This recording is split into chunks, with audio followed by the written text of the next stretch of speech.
નમસ્કાર. શું બેડરૂમમાં મંદિર રાખવું જોઈએ કે નહીં? આ પ્રશ્ન કદાચ તમારી પાસે પણ આવ્યો હશે.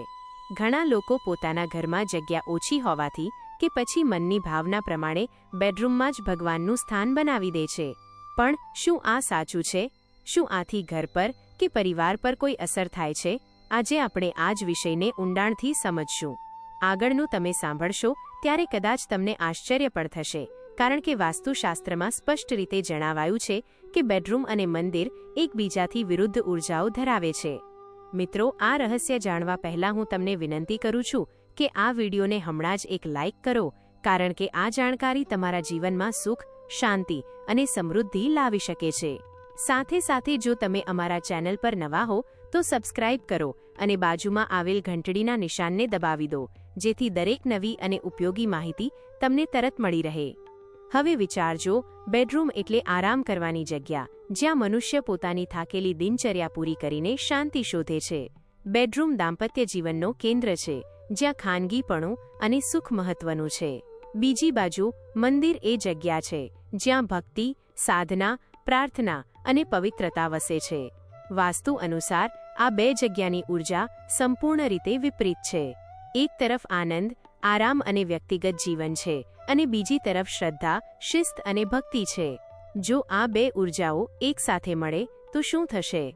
એના કારણે ઉર્જાનું સંતુલન બગડી જાય છે. ઘણા ઘરોમાં જોવામાં આવ્યું છે કે બેડરૂમમાં મંદિર રાખ્યા પછી દંપતી વચ્ચે વારંવાર ઝઘડા થાય છે, ઘરમાં શાંતિ રહેતી નથી, સંતાનોના સ્વભાવમાં પણ અશાંતિ જોવા મળે છે. ક્યારેક તો આરોગ્ય સંબંધિત સમસ્યાઓ પણ શરૂ થઈ જાય છે. એ કેમ થાય છે? કારણ કે ભગવાનનું સ્થાન હંમેશા જાગૃત અને પવિત્ર હોય છે, જ્યારે બેડરૂમમાં મનુષ્ય આરામ અને નિદ્રા ઈચ્છે છે. આ બંને વચ્ચે અસંગતતા ઊભી થાય છે અને પરિણામે ઘરનું વાતાવરણ ખલેલ પામે છે. પરંતુ મિત્રો, આનો અર્થ એ નથી કે બેડરૂમમાં મંદિર ક્યારેય રાખી જ ન શકાય. ઘણીવાર પરિસ્થિતિ એવી બને છે કે ઘરમાં જગ્યા ન હોય અને મજબૂરીમાં દેવસ્થાન બેડરૂમમાં જ બનાવવું પડે. એવામાં જો કેટલીક ખાસ વાતોનું ધ્યાન રાખવામાં આવે તો મંદિરમાંથી સકારાત્મક ઉર્જા મળશે અને વાસ્તુદોષ નહીં થાય. હવે તમને એ નિયમો જણાવી દઉં.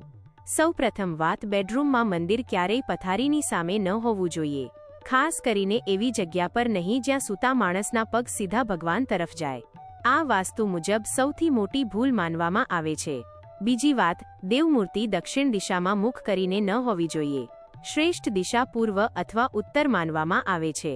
ત્રીજી વાત, બેડરૂમમાં મંદિર હંમેશા નાનકડું અને સાદું હોવું જોઈએ. ચમકદાર કે મોટું મંડપ બનાવવું યોગ્ય નથી. ચોથી વાત, મંદિરની આસપાસ હંમેશા સ્વચ્છતા રાખવી જોઈએ, કારણ કે બેડરૂમમાં કપડાં કે અન્ય સામાન ફેલાઈ જાય છે અને એ દેવસ્થાનની પવિત્રતાને નુકસાન પહોંચાડે છે. પાંચમી વાત, શક્ય હોય તો મંદિરમાં પડદો રાખો. ખાસ કરીને રાત્રે સૂતા પહેલા પડદો ખેંચી દેવો, જેથી મંદિર સીધું નજરે ન પડે. અને છઠ્ઠી વાત, જો બેડરૂમમાં પતિ પત્ની સૂએ છે તો મંદિર પથારીથી થોડું દૂર હોવું જોઈએ. હવે એક રસપ્રદ વાત પણ સાંભળો. વાસ્તુશાસ્ત્રમાં કહેવામાં આવે છે કે જો બેડરૂમમાં મંદિર યોગ્ય રીતે રાખવામાં આવે તો ઘરનું વાતાવરણ શુદ્ધ અને સકારાત્મક બને છે. પરિવારના સભ્યોમાં પરસ્પર સમજણ વધે છે, ઘરમાં શાંતિ રહે છે અને સંપત્તિની વૃદ્ધિ પણ થાય છે. પણ જો એ નિયમ વિરુદ્ધ થાય તો ઘરમાં અણગમતી પરિસ્થિતિઓ ઊભી થાય છે. દાંપત્ય જીવનમાં તણાવ, સંતાનોના સ્વભાવમાં ઉગ્રતા અથવા વ્યવસાય નોકરીમાં અવરોધ.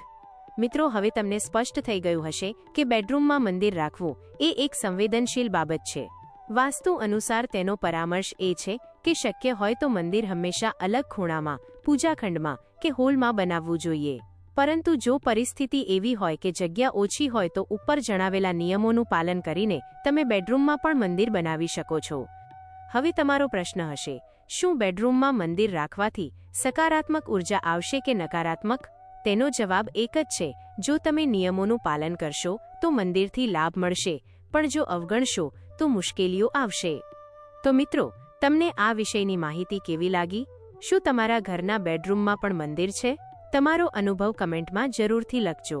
જો આ વિડીયો ઉપયોગી લાગી હોય તો લાઇક અને શેર કરવાનું ભૂલશો નહીં, કારણ કે કદાચ તમારી એક શેરથી બીજાના ઘરમાં સુખ શાંતિ આવી જાય.